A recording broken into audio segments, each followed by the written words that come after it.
Welcome to episode 374 of the DFO Rundown, presented by Bet365. Download the app, use the promo code NATION, NATION, to get in on a huge range of markets. Whatever the moment, it's never ordinary at Bet365 as we are into the final week of the regular season. We'll talk a lot about that.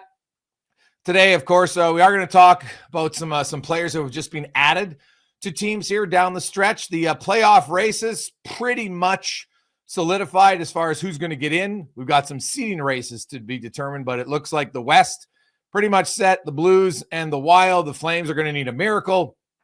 Meanwhile, the Montreal Canadiens need 1 point, and they will officially clinch. Frank Seravalli is away today as Frank and his wife Megan are celebrating their 10th anniversary. And who knew that old Frank the Prick was a romantic? That he's always wanted to write his own vows. So I guess they're renewing their vows, and Frank is writing his. So good luck to them, and I can only imagine how that starts. I, Frank the Prick, take you, Megan, and away we go. So should be good, and he'll be back on Monday. In the meantime, though, we got a special co-host today. Perfect guy to have on from Daily Faceoff. Steven Ellis joins us. Steve, how you doing? I'm good. I just got back from my vacation. I hate the cold. I wish I was back in those 30-degree weather, but can't control that. Well, you're back now talking, man. You get into the rinks again.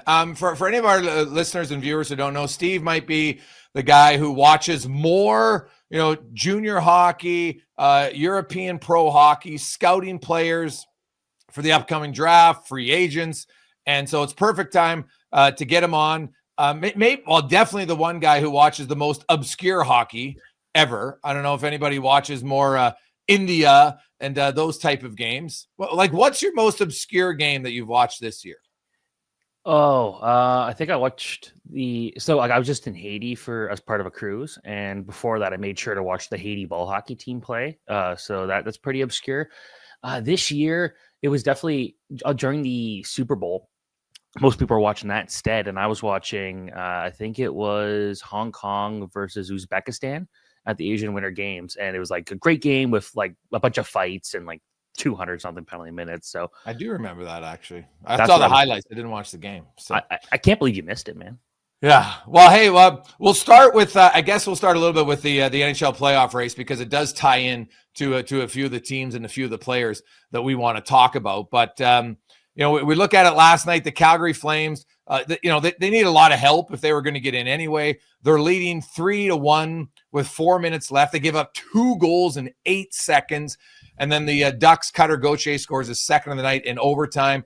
They lose. Minnesota wins a barn burner 8-7. So now they're 5 points up in the Flames. The Flames have 4 games left. They play each other tomorrow night. That's obviously the Flames have to win that game in regulation. I think it's good night, Irene, for sure. But they need a lot of help. The Blues if the Blues win one of their games, the Flames got to go 3-0-1. Same with Minnesota. So I think it's nights out for them. Meanwhile, in the East, the Rangers, they lose. The Canadiens are 8 points up on the Red Wings, the Islanders, the Blue Jackets, and the Rangers. Rangers only have 4 games to go, so they'd have to win out. The Habs would have to lose out just to get a tiebreaker, so that's not happening. The Habs, Detroit, and them each have 5 games, but they're all going to have to go 4-0-1. So Montreal is in. I want to talk about the Rangers because it was interesting. They bring up Gabe Perreault, right? Highly touted guy, comes out of college, and they don't play him in a game they got to win.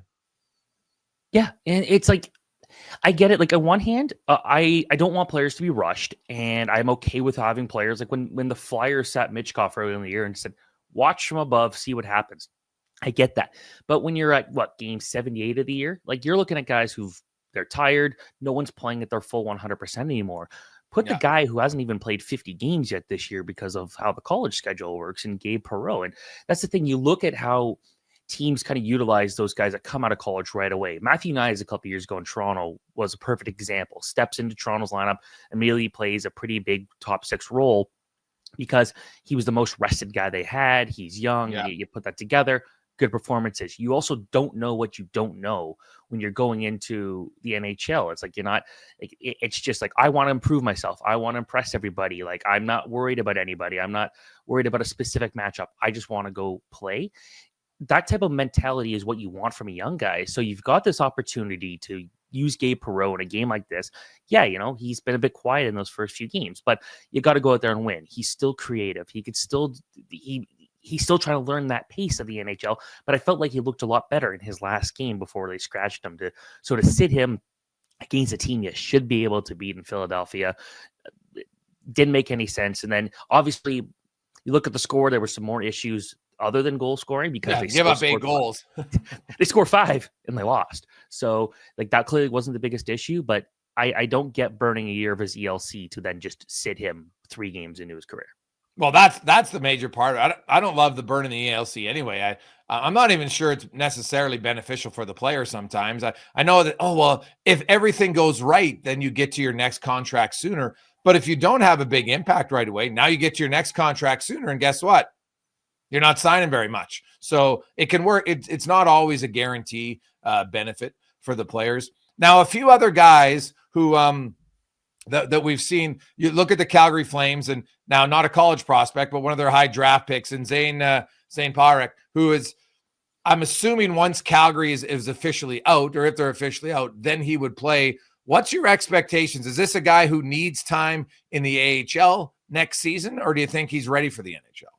So the thing, because of the way the NHL CHL agreement works, like he has to go back to the OHL.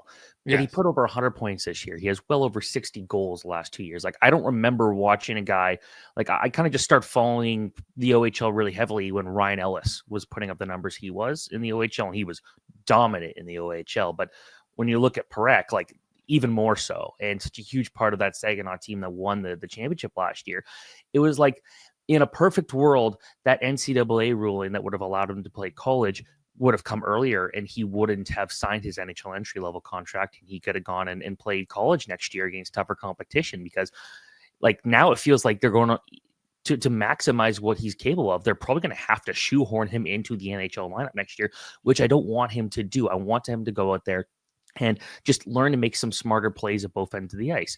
But as it stands, this is a future rock star prospect. And like I said that about Matvei Michkov, just a guy who just carries this level of swagger with him that he's going to have no issue dominating. Like you look at Lane Hudson in the way he dominates the play.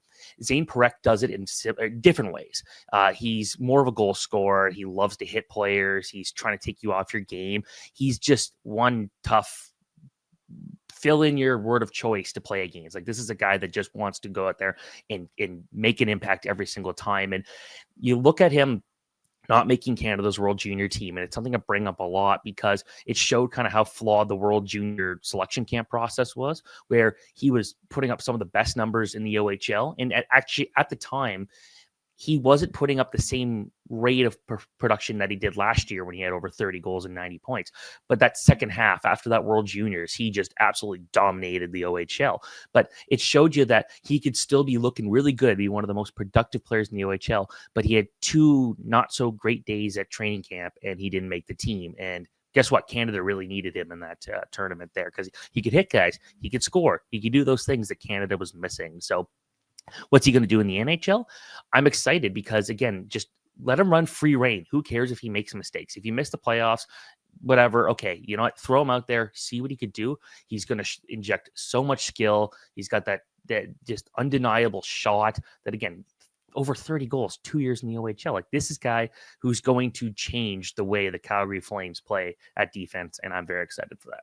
So, Steve, here's an idea that I've thought about here recently, because when you look at the new NCAA rule change, and guys who played in major junior are now eligible to come there, and we've seen youth sport teams. I know the University of Alberta Golden Bears, they lost 6 guys, right? Other programs are going to lose quite a few guys that go to these programs. So if you talk about how the CHL isn't, as challenging as NCAA, but you know what? Youth sport, I've seen the good programs in youth sport, and they compete against NCAA, and they can beat lots of the NCAA teams, no problem.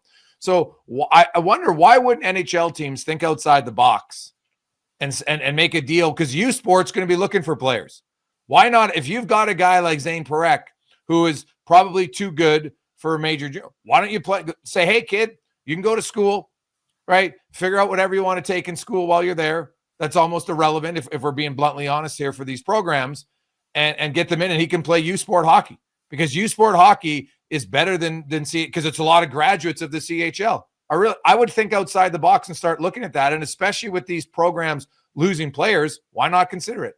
I asked a scout about that once, and they kind of just looked at me like, not a terrible idea. It is something that really hasn't been thought about. And I'm trying to blank on which Utah prospect that went to TMU last year. It was just kind of a situation where he had nowhere else to play. And but it was an opportunity for him to just keep playing. And yeah, I think U Sports kind of gets underrated. Now, if you look at like, you got to be smart where you're putting him. Like if he's coming to he wouldn't come play in a Toronto-based team because unfortunately for the most part, like they're not the most competitive programs. No, but you go to Alberta, you go out east. Yeah, there are some very strong programs where he could go and get those opportunities. But it just seems like it's never been too much of a talking point. I'd love to go see him play in Europe. I would love to go see him play in the Swiss league. But I guess also at this point you don't need him to readjust to a different ice surface. But but you can play him for the Calgary Dinos. Yeah. Right. He's right in your backyard. You see him. He'd be playing older, tougher competition. Like on the surface, it makes sense. Yeah. So it's just an idea that I looked at it. If for those rare players that maybe, not certain he's ready for the NHL just yet, he'd probably benefit from the AHL. Can't go there. Well, then maybe you consider U Sport. I think it'd be an option. Few other guys. Now we'll stay with the Flames. Parekh Suniev. What can you tell us about him, and what's your expectation for him? So a couple of years ago, he was playing with Bradley Nadeau in the BCHL. And if you look at Bradley Nadeau, he's like dominating the AHL right now. Like he's putting up just some incredible numbers, just like awesome to see a guy that's like just turned 19 being as productive as he is. But I think with Suniev, a lot of people kind of just ignored him. And it was kind of silly because he went out there and got 45 goals and I think it was like 90 points in his draft year playing in the BCHL. And yeah, sure, it's not the WHL, it's not the CHL league, but he was doing that when the BCHL was like the junior A league you wanted to be in, basically. And for him to go to the college and make an immediate impact and be as productive as he's been, it's very exciting. And this is a guy with a great shot, loves to shoot from everywhere, plays with a ton of confidence, and he's even a bit physical too. The one thing kind of holding him back and why he was a third-round pick was he's not a great skater. And I don't know if I've seen a ton of improvement. He's a little bit quicker, but I still feel like it's a bit choppy. And once he gets to that top speed, it's like it's not as high as everybody else. And I think for that, we'll kind of hold him back there. Like if there's two things I want any player to be able to have to make the NHL, it's you got to be smart and you got to be able to skate. And those two are so important because even if you're not going to be a goal scorer, you can find ways if you're smart and you can skate to be an effective fourth line player. And with him, he's got that goal scoring ability, and I think that he will be an NHL player, but I don't know how far he'll be unless he can figure out that skating. Now, going to the AHL and working with some professional quality coaches, I think is going to take that thing to another level because you don't see a lot of guys just be terrible skaters when they get to the NHL. So I think with him, it's going to come along, and he's going to be this third round steal for the Flames. So I am excited, but I just want to put him on people's radar because I think he's got all the talent and he's just been underrated for a guy who's just been so productive at every level he's played at. The Chicago Blackhawks are a team that's obviously looking for some young guys to come in and help them. You can't have all the young guys come in at once. It just doesn't lead to success, but they're hoping they've got some guys. What's your thoughts on Trevor Moore? So there's Oliver Moore. So for him, yes, Oliver Moore. Yeah, I was thinking Trevor Conley. He's next. Sorry. Yeah. So Oliver Moore might be the fastest skating prospect I've ever seen in person, and just he brings that energy every single shift. I remember talking to some scouts who wondered when he was part of that U.S. National Team Development Program squad in 2023 that had Ryan Leonard, Gabe Perreault, Will Smith, that he might be the guy that ends up being better than all of them, or even have just a better NHL career. Now, he's not a better prospect right now, but there's just that work ethic is something that you're not going to find from many players. Like you could put him there anywhere in the lineup. He's skilled. He knows how to play with skilled guys. Really good playmaker. He could do all that stuff. Good numbers 2 years in a row in the NCAA. But I almost feel like he'll be better as a third line player. That energy guy that's just going to go chase after everyone, who's going to make your life miserable. And that's good because when you look at the Blackhawks system, You look at Connor Bedard. Okay, he's your number one center. There's Frankie Nazar coming through. He's going to be very good when he kind of figures out how to really use that smaller body that he's got to his advantage, because something like what Logan Stankoven could do. Let's say those are two key guys in your top six. Well, you're going to need guys who can be effective in the bottom six. And I think Oliver Moore's got that. Like, again, he's smart and he's quick. He knows how to skate. You put that together, he's going to be a really good energy guy. And again, you could put him on the power play. You could put him on the penalty kill. You can put him with Connor Bedard because he's going to make things happen because he's creative. He's got that hockey IQ. He's so smart, and he's got the skill to back it up. So I'm a big fan of Oliver Moore. I think I had him a top 10 prospect in my draft rankings in his year. I think he fell. It was 19th. I think the Blackhawks got a steal there. Now, Trevor Moore, who is playing, and he's in Henderson right now. So he's obviously coming out of Providence College. So he's not going back. 6 feet tall. He's 19 years of age. Kind of lanky guy, but what should Vegas fans be knowing about, or should know about Trevor Connolly, and maybe how far away is he from the NHL?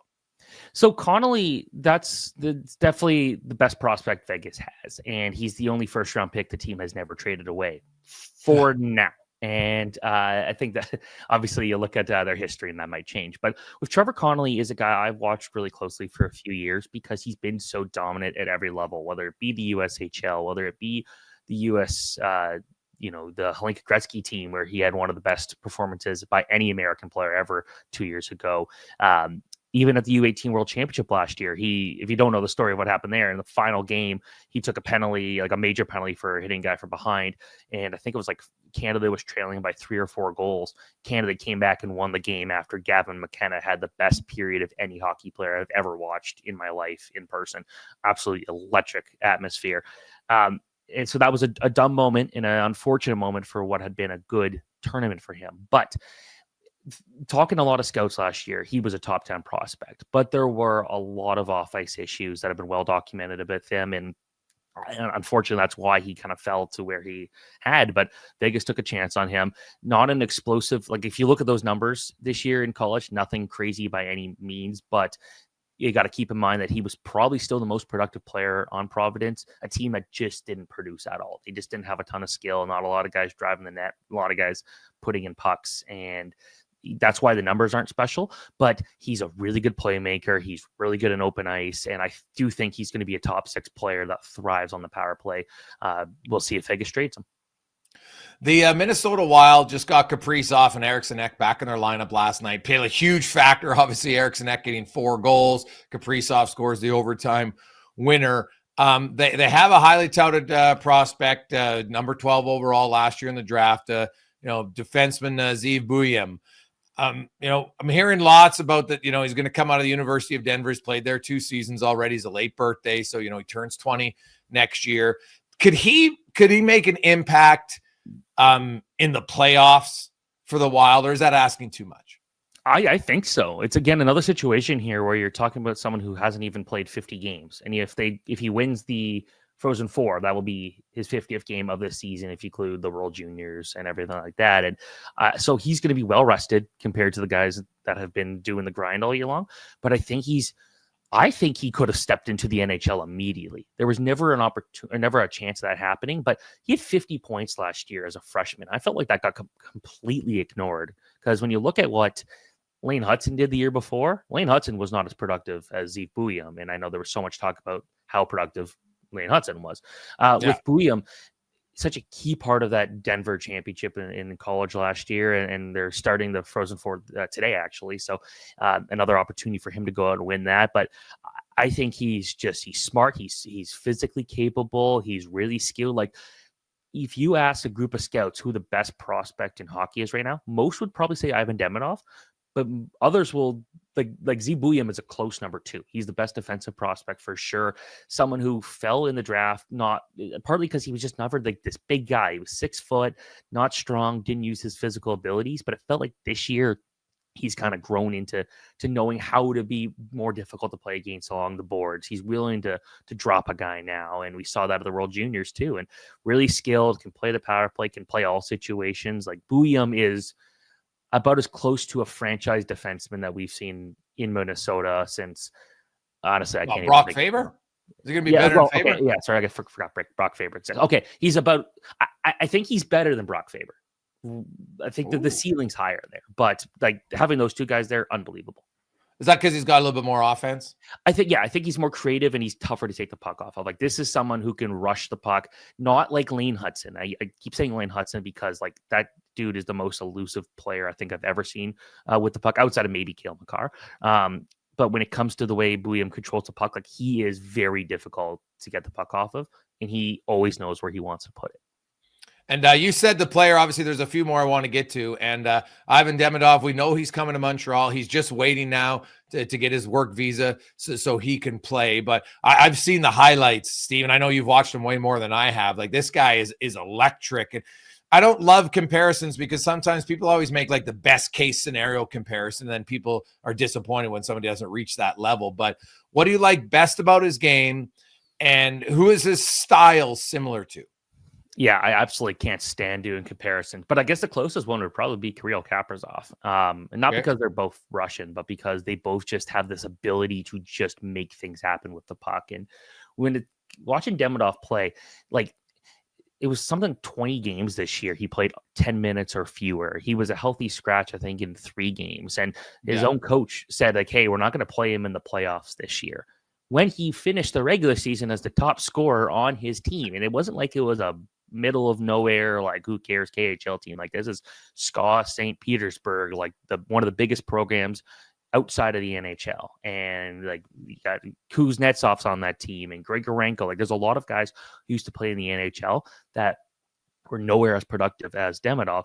And it's because he would just have these games where it's like, okay, I played 8 minutes tonight, but I got 3 points and I got a point like almost every other shift I was on. Like, he could have easily taken this as a negative opportunity, demanded he play somewhere else. But no, he's like, I'm going to take every opportunity here to impress.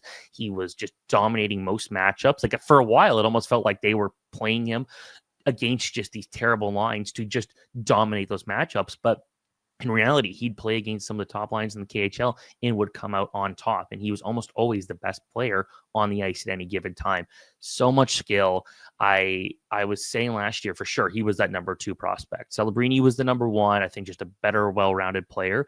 But Demidov was that number 2. And this gets overused. It's like, would Demidov be a number 1 in most other years? Like, yeah, in a lot of cases, he probably would, because you just don't find guys with that type of skill. And Matt Larkin wrote for Daily Faceoff, like, this is the best Montreal Canadiens prospect since Guy Lafleur. And I 100% think that, like, Demidov could be a 100-point guy. And we're talking huge stuff about a guy who's 19, who just played his first full season of pro hockey. But I just think he's got that ability to dominate games in ways that we just don't see from a ton of different prospects. Like, he gets compared a lot to Matvei Michkov. They're not the same player. That's just, they're not. I think you're looking at Michkov, just such a creative player. He's a really good setup guy, and he's got that really good lacrosse goal, obviously, that he could do. But Demidov, I think, like, he could be a 50-goal scorer in the NHL. Well, he's big. He shoots left. I look at Montreal, and you look at their lineup, the Suzuki, Slavkovsky, Caulfield line, you're not going to change. But right now you got Oliver Kapanen playing with Newhook and Laine. Like, you put Demidov right there in Kapanen's spot, right? You leave Dvorak, Gallagher, and Anderson together, correct?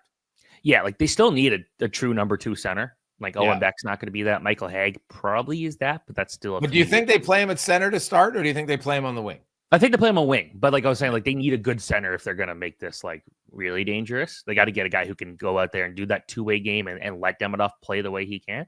I think it's hilarious. He's got that Conn Smythe bonus in there. I love that. I think that's great.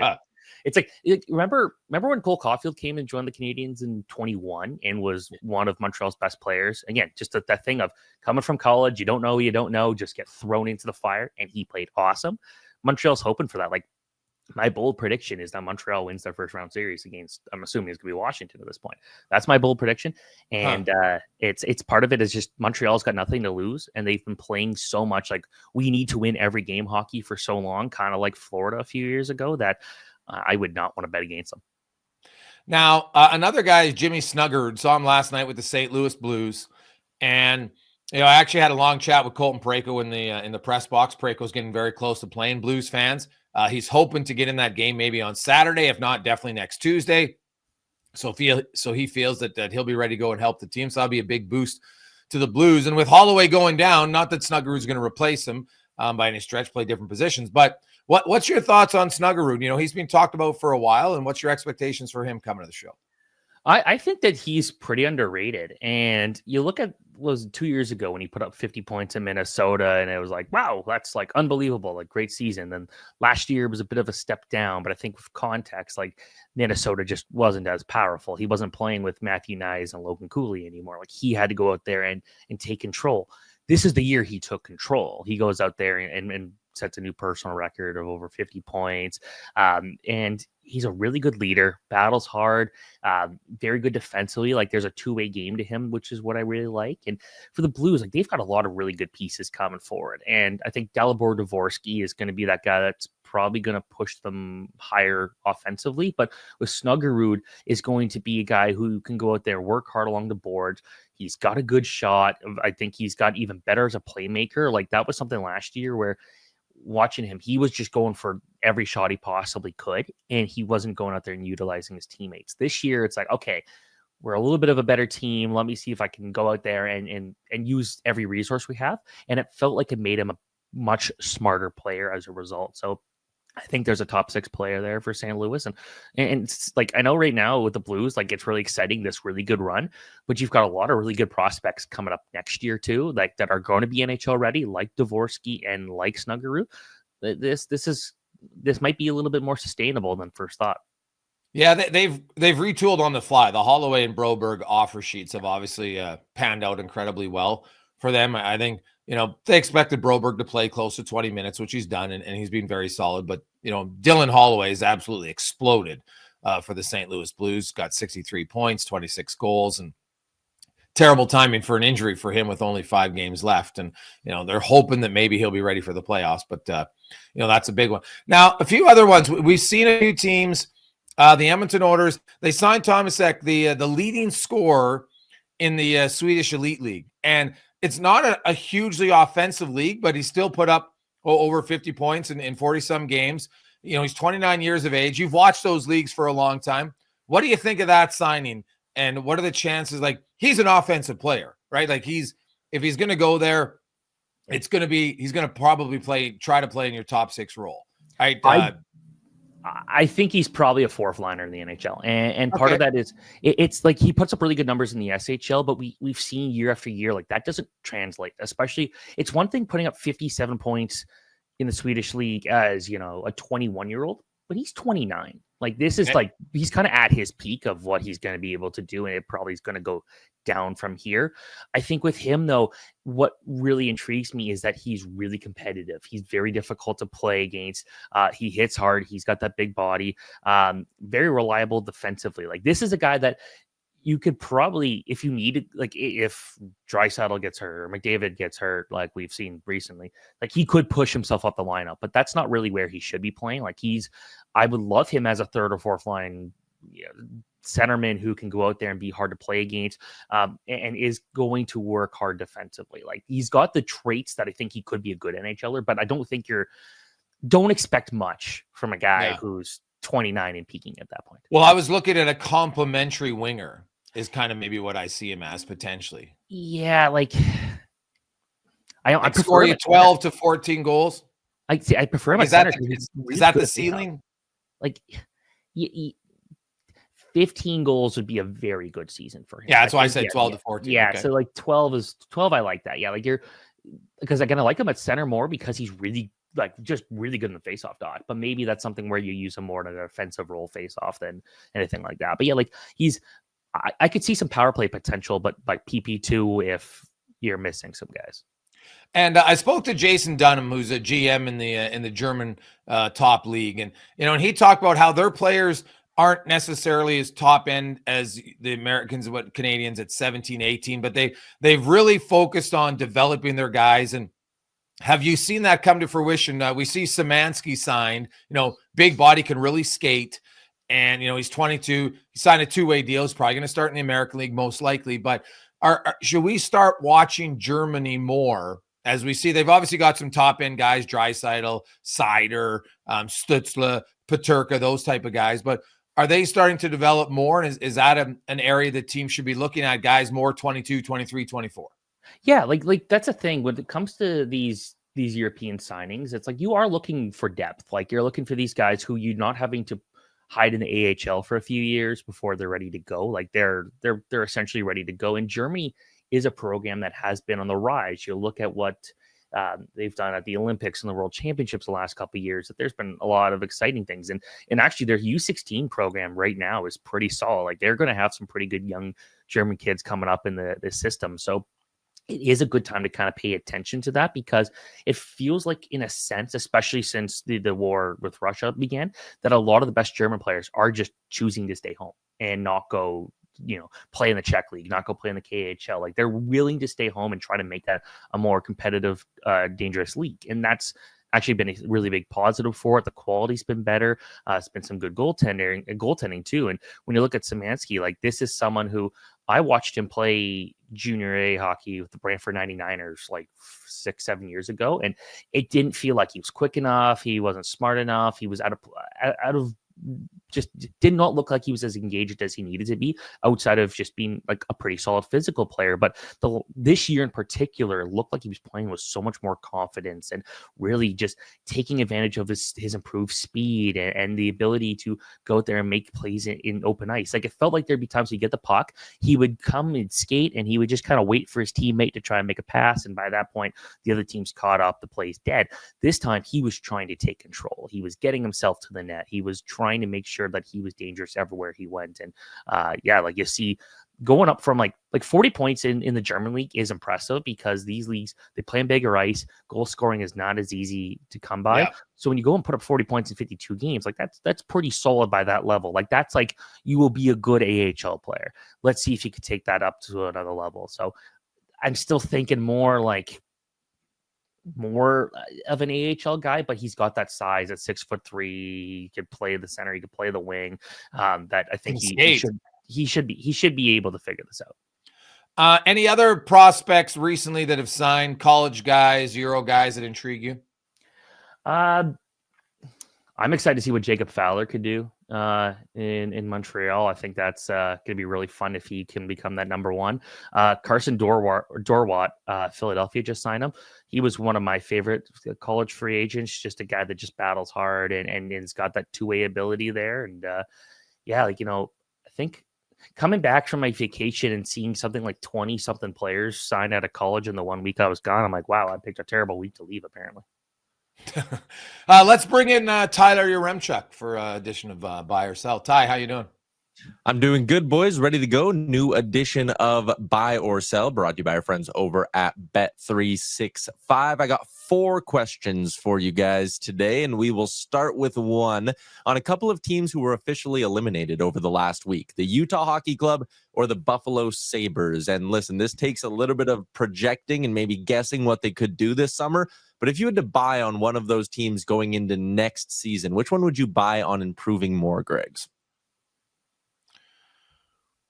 Oh, probably Utah, man. It's hard to have any faith in Buffalo. I know Buffalo right now is on fire, 10-3 in their last 13, but yeah, it's pretty hollow points, unfortunately for them. All they're doing is lowering their draft odds. I'm going to go with Utah. I think they're going to be aggressive. I think they've got a new owner, Smith, of course, who's very aggressive. And they've got cap space, right? Unlike previous years in that organization when it was in Arizona, and basically they wanted to get LTIR money to get to the floor. That's not the case. They're going to want to spend money. Now, there's not a huge bunch of free agents, but I will say, if things don't go the way they go in Toronto, Mitch Marner to Utah is a free. I could see them spending big, because they're going to need a guy, he's 90-point player. He's very close again to 100. I think they're going to be ultra aggressive. So I'll go Utah. I'm sticking with Utah there too, man. Like you look at, until Buffalo makes a GM change, that team's not going anywhere. And with Utah, I think they're going to be a really difficult team to play against when you look at Maverick Lamoureux coming through. Dmitry Simashev, their top defensive prospect, his KHL contract's done in May. So that's a guy that we could see come over next year and just play a lot of minutes, just pummel guys. He's like, I think he's 6'4" or 6'5", but he doesn't take penalties. Like, that's the thing. He's hard to play against, but doesn't do stupid stuff. So that's a team that's going to be tougher to play against. I believe in their goaltending. I'm always flip-flopping on it, but I'm going like, I think they'll make a good do it now. So I'm higher on them.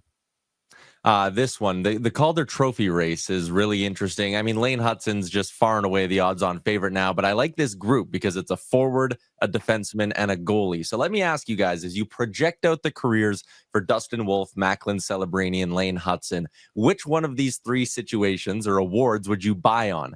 Lane Hutson winning a Norris, Macklin Celebrini winning a Hart, or Dustin Wolf winning a Vezina? If you had to buy on one of those, Steven, which one do you buy on?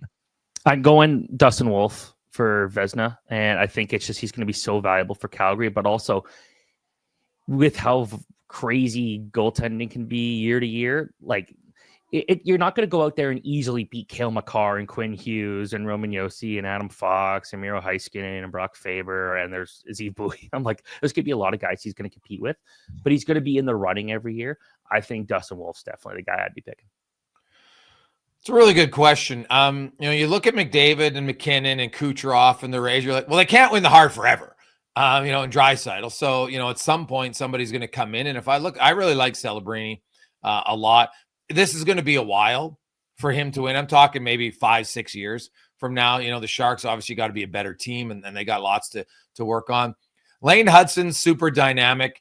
The challenge is, so is Cale Makar, and Cale Makar is a lot younger, right, compared to McDavid and those guys, right? Like, what is he, 5-6 years in the league? Like, he's in his prime. He got Quinn Hughes for a bit. So I'm going to go with Celebrini.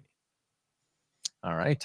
Next one I got for you guys. We finally have a playoff series that is officially a lock, as the Hurricanes and Devils are now confirmed to be a round one matchup. The odds aren't up yet on Bet365. I just checked. But if I were to say the Canes have a 70% chance of beating the Devils, would you buy or sell on that? And if you're selling, I want to know if you think that's a higher number or a lower number, Greg's. Yeah, well, Carolina there for a stretch, it looked unreal, and now they've lost 3 in a row, but they haven't had anything to play for. Like, this one has been locked in for quite a while. They weren't catching Washington, and no one was catching New Jersey, and so I know they're officially a clinch last night. But I still like the Canes, and I like them that high. Now, I get my one caveat is Dougie Hamilton going to come back and play for New Jersey? Because that could be a big difference maker for the Devils. But I like Carolina. I don't like either one of those teams to be a real cup contender, to be honest, but I like Carolina better than New Jersey. Every year I feel like I pick Carolina to win the Stanley Cup or at least make it to the final. And they're going to win the series. I think not having Jack Hughes there for the Devils just hurts too much. But yes, at the same time, like, Jacob Markstrom could just be like, oh yeah, I'm like Vezina god Jacob Markstrom all out of nowhere, and Carolina's goaltending every one of them can get hurt and disappear. But as long as I think as like Freddie Anderson and stays healthy, I'm still going with the Hurricanes there. Yeah. Next one I got for you guys, and I meant to ask this one earlier, actually, because it lined up with the Buffalo one, but the Boston Bruins sitting in the basement of the Eastern Conference. And I guess maybe you could speak a little bit to what they have in their system, or what little they have in their system, potentially, Steven. But I'm going to say the Boston Bruins are closer to a playoff spot than the basement next season. You buying or selling on that, Steven? Do you think they have the pieces to turn this around, and maybe speak a little bit about what they have in their system? So in the system, not a lot. Like going out there and getting Will Zellers and Fraser Minton's been nice, but I think they at this point wanted to see more out of Fabian Lysell, more out of Georgi Merkulov at the next level, and they just haven't. I think that they're going to. I could see them being in the wild card race next year. I don't think they're going to be at the absolute bottom there, because you still have David Pastrnak, you still have Jeremy Swayman. Like, that's the thing when you look at these teams that are actually at the bottom. Like, they don't have like a future Hall of Fame winger or one of the best goalies in the NHL when he's playing hot. For me, it just felt like they were playing catch up from the minute where they had to deal with all that stuff with Swayman not signing his contract until he did. And it's almost like, to a different extent, like when William Nylander had his contract negotiations like years ago, like the holdout right before December 1st deadline, he never looked the same. It felt like it was just too much of a distraction. And it felt like Boston got off on the wrong foot. when Swayman just wasn't playing as good as he needed to at the beginning. So I think a reset this summer, see what they can do free agency wise. Let's see. But like with David Pastrnak there, I can't see them falling to the bottom. Greg? Yeah, it's a good question. I honestly, man, like I think they're going to be right in the middle of the non-playoff teams. I don't see them being at the bottom. This is probably good. Like Boston historically doesn't stay at the bottom very long. Right? Like, you look at their team, like, they flamed out once or twice. It might be some years they missed the playoffs with 93 points, for goodness sakes. So, but I do think the Bruins are nowadays a bigger league. It is harder to bounce back. I don't love their centers. I don't know, how they're going to be able to readjust that. If they think Lindholm's going to really have a bounce back year, I'm not sure about it. Casey Middlestad, probably a little bit more offensive than Coyle, but not nearly as competitive.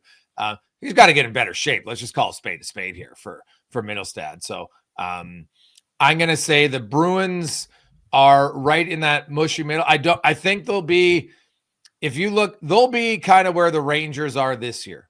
Like, I know the Rangers, you look at it, but it's all said and done. I think they're going to tank here now, and they'll finish 12th in the East. I think that's where Boston's going to be. Not too far out, like 6-8 points, but not really that close when it's all said and done. Last one, Steven. It'll be a bonus question for you here. Since we have you on, let's look ahead to the draft a little bit. Who's one player, maybe outside of, we'll call it the top 10, so a little bit lower down in the first round or deeper in the draft, who's one player whose stock you are buying the hardest as the season's gone on? Joshua Ravensbergen's going to be a future NHL star goalie. And you look at the numbers there, and it's not like incredibly fantastic, but there's been a lot of games where he's just completely left out to dry. You have a 6'4" goalie who might be one of the fastest moving goalie prospects I've ever seen, who's got this outstanding glove hand, who can just battle to the death. Joshua Ravensbergen's going to, I feel like Askarov got so much talk in his draft year. Spencer Knight got so much draft talk in his year. Jesper Wallstad. I think we should be talking about Ravensbergen in a similar way. All right, there you go, boys. That is a wrap on this week's edition of Buy or Sell, brought to you by Bet365, where every nail-biting overtime win is a barn burner and every suspenseful moment in between is amazing. Whatever the moment, it's never ordinary at Bet365, an official partner of the NHL. Download the Bet365 app and use the code NATION to get in on the game. Must be 19 or older. Please play responsibly. Outside the top 10, I'm just going to throw my hat. I'm going to throw in Jack Nesbitt. I like Nesbitt. Yeah, well, he's the thing while watching Windsor, which if you get a chance is great. That's a guy that just, you watch him skate up the ice and guys will go and they'll try slashing him. They'll try hitting him and it like nothing bothers him. He'll just go end to end and just be unstoppable. Similar kind of like to Jake O'Brien out of Brantford. Not a big guy, but he's just got this ability to, like, if the puck's on his stick, I think he puts magnets in it and they're going nowhere and he makes plays happen. So I like those two guys a lot. I want to quickly get your thoughts before we wrap up the pod today. Young McKenna in Medicine Hat has been absolutely on a tear ever since his 3-game suspension, lighting it up. He's if this now he's the same age as those guys, but because he's a late birthday, he's not eligible for the draft this year. If he had been born September early instead of December and everything's the same, he's the number 1 pick, right? Like, he's that good. Yeah, he's that good of a player, and like you got to see Connor Bedard, the same age, and see what he was able to do out west. And you're watching Gavin McKenna basically do the same thing. Like, next year, if he's not, he's a better skater though than Bedard, isn't he? Yes, definitely, and he's stronger and everything like that. But I'd say maybe not as creative, but still, you're looking at it, and he had like almost 130 points. Like, if he was to go back to the WHL next year and not go to college, we'll see what happens.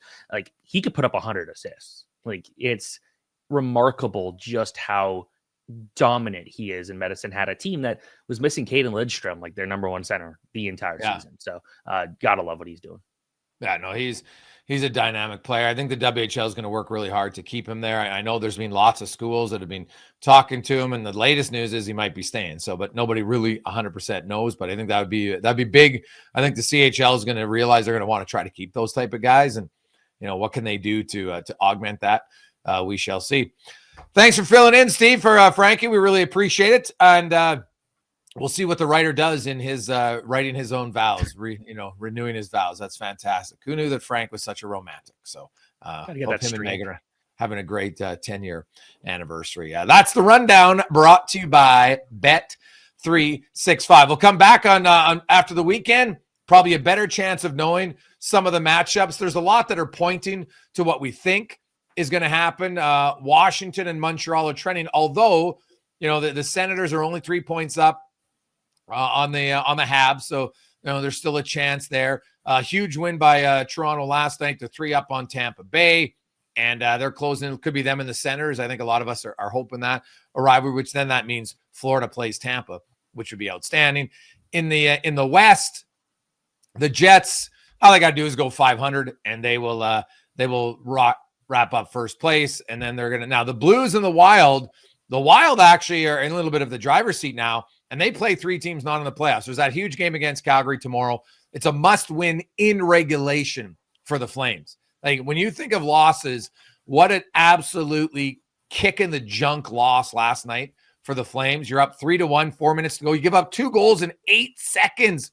8 seconds, Steve. And then they lose it in overtime. And I didn't think Calgary was going to make the playoffs anyway, but I think that loss last night, that might have taken all the air out of their sail.